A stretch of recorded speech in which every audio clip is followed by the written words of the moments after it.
দশম শ্ৰেণীৰ ছাত্ৰ ছাত্ৰীসকল, তোমালোকে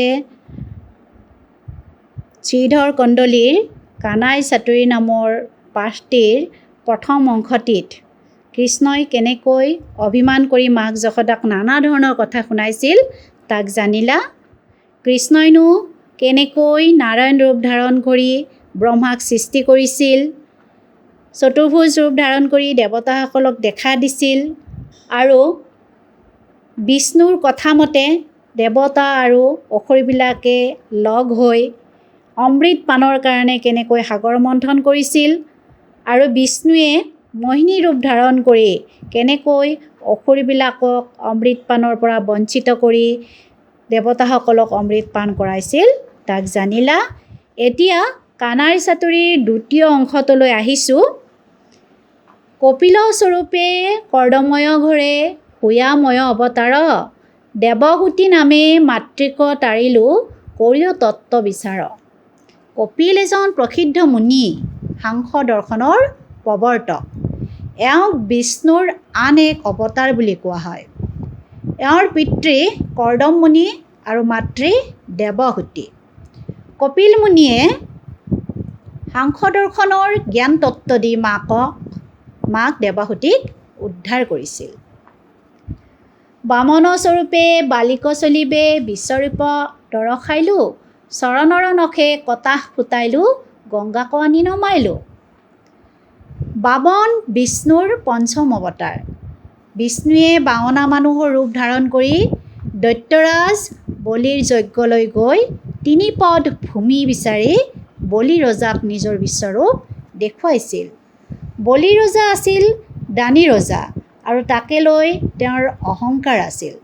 তেওঁৰ নিজৰ সাম্ৰাজ্য বৃদ্ধিৰ বাবে যজ্ঞ কৰিছিল।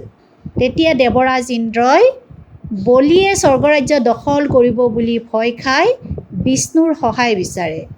বিষ্ণুৱে তেতিয়া বামন ৰূপ ধাৰণ কৰি বলিৰ যজ্ঞলৈ গৈ ৩ পদ ভূমি বিচাৰে। প্ৰথম পদেৰে তেওঁ স্বৰ্গৰাজ্য, দ্বিতীয় পদেৰে মৰ্ত্যলোক আৰু তৃতীয় পদ থ'বলৈ ঠাই নোহোৱাত বলিয়ে নিজৰ মূৰ্তকে পাতি দিলে। বিষ্ণুৱে তৃতীয় পদ বলিৰ ৰজাৰ মূৰত থোৱাৰ লগে লগে বলি ৰজা পাতাল লোকলৈ যাব লগা হৈছিল আৰু এনেদৰে বিষ্ণুৱে বামন ৰূপ ধাৰণ কৰি দৈত্যৰাজ বলিৰ অহংকাৰ চূৰ্ণ কৰিছিল। চৰণৰ নখে কটা ফুটাইলো গংগাক আনি নমাইলো। বলি ৰজাৰ যজ্ঞত বামনৰূপী বিষ্ণুৰ এখন পদ যেতিয়া স্বৰ্গলৈ গৈছিল তেতিয়া ব্ৰহ্মাই তেওঁৰ চৰণ ধুৱাইছিল আৰু চৰণ ধুওৱা সেই জল এটা কমণ্ডলুত ভৰাই থৈছিল। সেই জলেই স্বৰ্গৰ গংগা জল বুলি জনা যায়। আনহাতে গংগাক ব্ৰহ্মাৰ জীয়ৰী বুলিও কোৱা হয়। পৰীক্ষিত ৰজাই নিজৰ পূৰ্বজসকলৰ আত্মাৰ সদ্গতিৰ কাৰণে গংগাৰ প্ৰয়োজন হৈছিল। সেয়ে তেওঁ বিষ্ণুৰ আৰাধনা কৰে আৰু বিষ্ণুৱে তেতিয়া চৰণৰ নখেৰে কটা ফুটাই গংগাক মৰ্ত্যলৈ নমাই অনাত পৰীক্ষিত ৰজাক সহায় কৰে। সেইবাবেই পৰীক্ষিত ৰজাক ভাগীৰথী বুলিও জনা যায়। সেহি পদ জল শিৰত ধৰিল মহেশ বাটত পাই, আবে তুমি মোক বিগুটিয়া মাতা দিয়া মাটি খোৱা দায়। গংগা আছিল কোৰ অৰ্থাৎ খঙাল। ইয়াৰ স্ৰোত তীব্ৰ আছিল। ইয়াৰ স্ৰোতে পৃথিৱী ধুৱাই নিব বুলি বিষ্ণুৱে মহাদেৱৰ সহায় লয়। তেতিয়া মহেশ অৰ্থাৎ মহাদেৱে বিষ্ণুৰ পদজল গংগাক বাটতে পাই শিৰত বান্ধি থ'লে। আবে তুমি মোক বিগুটিয়া মাতা দিয়া মাটি খোৱা দায়। আৰু তুমি মোক কি কৰা? বিষ্ণুৱে কৈছে যে মানৱ ৰূপে জন্মি ঈশ্বৰে মানৱ ৰূপে জন্মি সাধাৰণ মানৱ শিশুৰ দৰে মাকৰ গালি শাস্তি খাব লগা হৈছে। কৃষ্ণই মাকক কৈছে যে তুমি মোক বিগুটিয়া অৰ্থাৎ ঠাট্টাৰে মাতা, মাটি খোৱা দায় দিয়া।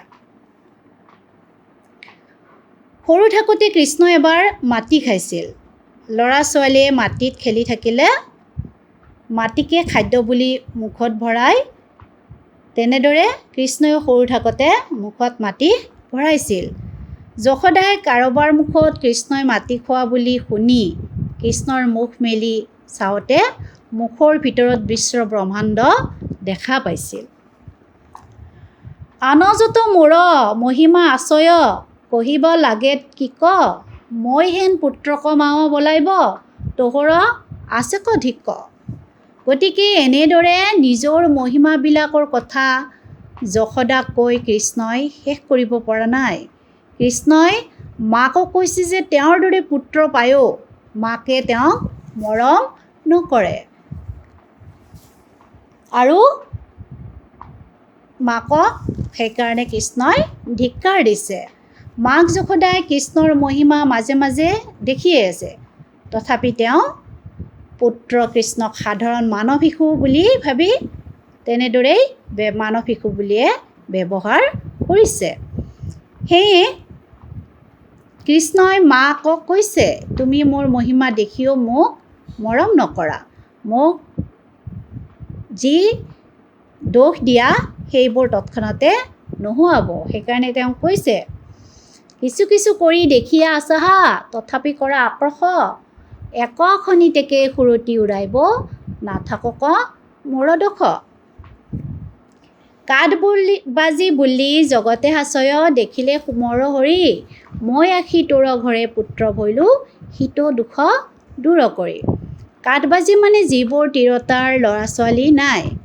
যশোদাৰ বহু বছৰলৈ ল'ৰা ছোৱালী নাছিল বাবে সমাজে কাঠবাজি বুলি যশোদাক হাঁহিছিল।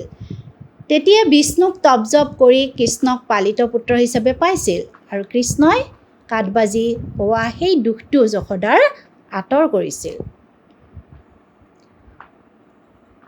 মই আখি তোৰ ঘৰে পুত্ৰ ভৈলো হিত দুখ দূৰ কৰি।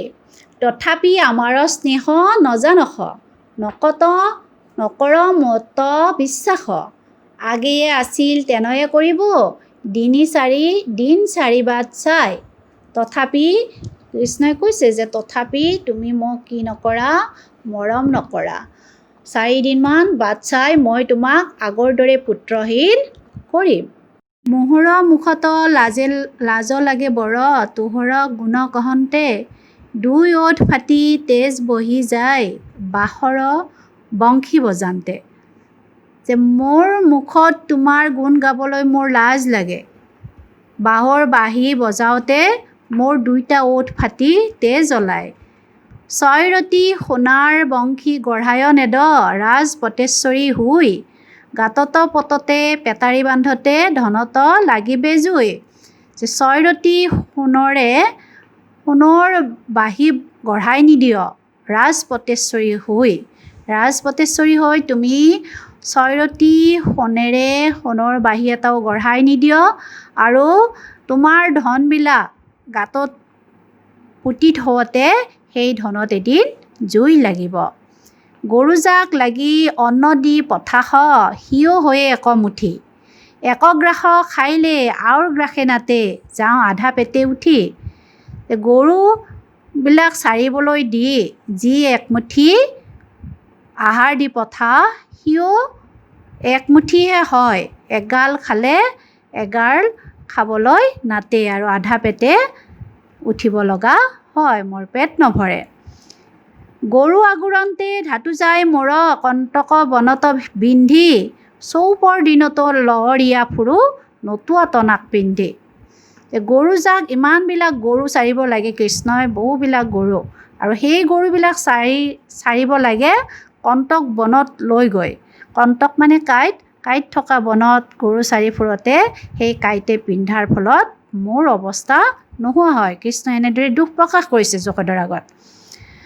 চৌপৰ দিনতো 4 প্ৰহৰ সময়ৰ ভাগ 4 প্ৰহৰ মই অনবৰতে নতুৱা টনাক পিন্ধি, নতুৱা মানে 2 মূৰ চিলাই কৰি টনা এৰীয়া কাপোৰ, এই নতুৱা টনাক পিন্ধিয়ে মই লৰি ফুৰিব লাগে, মোক ভাল এখন কাপোৰো নিদিয়। গতিকে এনেদৰে কৃষ্ণই মাক যশোদাক নিজৰ অভিমানবিলাক প্ৰকাশ কৰিছে।